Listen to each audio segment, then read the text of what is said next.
Next, we're actually going to prepare our fully baked biscuits. We're going to show you 3 different ways that you can warm them. You don't need to bake them because they're already fully baked. If we over bake them, they would dry out. So here the goal is to keep them warm and moist. We're going to show you 3 methods. On here, it gives you 3 options for the oven, the temperatures, and the bake time. Let's go ahead and take them out of the package. As you can see, there's several pads in the box, and each pad is individually wrapped. This is something that our competitors do not have. Okay? Each of ours are individually wrapped, which makes it easier to take it to your station. We're going to put the first one, we're going to warm in the oven. So we need to take the over wrap off because the plastic is not oven safe. Okay? Now, for stability, we're going to still put this on a sheet pan so that we can put it in the oven. The directions give you the option to brush it with melted butter ahead. That's completely up to you. It doesn't need it, but it gives it a golden finish on the top. So just for today, let's do half with butter so you can see it both ways.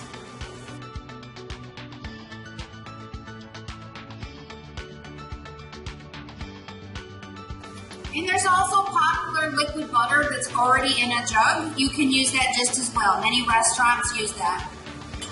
The next method we're going to show you is warming in the warming cabinet. For that method, we're going to leave the plastic wrap on. The warming cabinet is set on low, which in restaurants it's 150 degrees, and that's intended mostly for side dish items and for bakery items. That one's going to go straight in the hot box in the warming cabinet with the plastic wrap on. The benefit of leaving that on is that it helps to steam and warm these through without drying out the top. The ones we bake in the oven are going to get a nice crisp top and exterior, but the center will stay fluffy. The ones baked in the oven will have about a half-hour shelf life once you remove them from the oven. If you leave the plastic wrap on, you can get 2 hours with the plastic wrap on, but as soon as you cut the plastic open, it starts that half-hour clock. So the idea is a gentle heat that can give you a little bit more time in your service window. The final method is we're going to heat individuals, so this would be great for room service. If you just need a single order, there's no need to waste a whole bunch. You can take out only what you need, and we're going to microwave 2 on a plate at a time.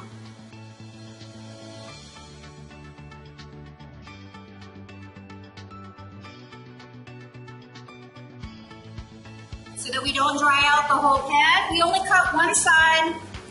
We're going to take out the 2 that we need. The rest can go back in the freezer or in the refrigerator until you need them. And then ideally, you just use what you need for each service.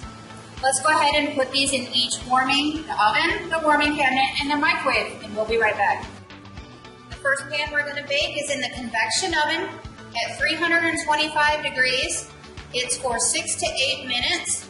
And because it's such a short bake time and it's already fully baked, we do not need to rotate the pan halfway through baking. Let's warm our biscuits.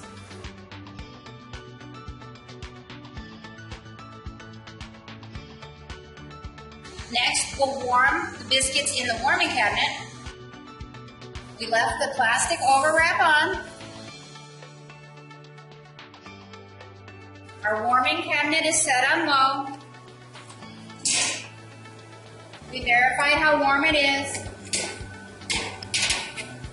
We're going to place the biscuits with the wrap on in the warmer. They'll be ready in 30 to 45 minutes. Then we can serve them for up to 2 hours or until we cut the plastic wrap, and then it's only 30 minutes. Next, we're going to put these in the microwave. It only takes 5 to 10 seconds for one biscuit and add 5 seconds for each additional biscuit.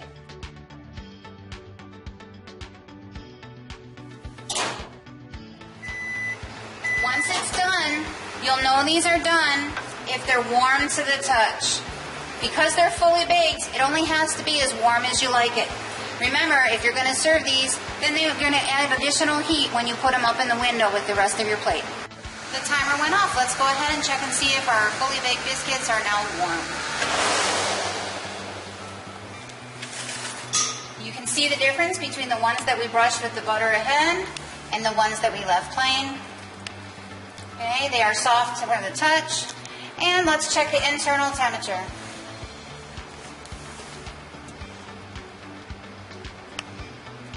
We're looking for at least 110 degrees, but technically we would like to have 130 degrees so that it's warm. Because then we can put it straight into the warming and holding cabinet so that it holds that temperature. Nearly there. And you notice how we check the temperature in the center of the tray? That's going to be really important when we do the frozen dough. We're also going to check the temperature in the center of the tray. We're at 130. We're all done. Let's go in the warming cabinet. Now we're going to put it in the warming cabinet uncovered for up to 30 minutes uncovered for fully baked. And if you leave the plastic wrap on and you warm in the box, up to 2 hours.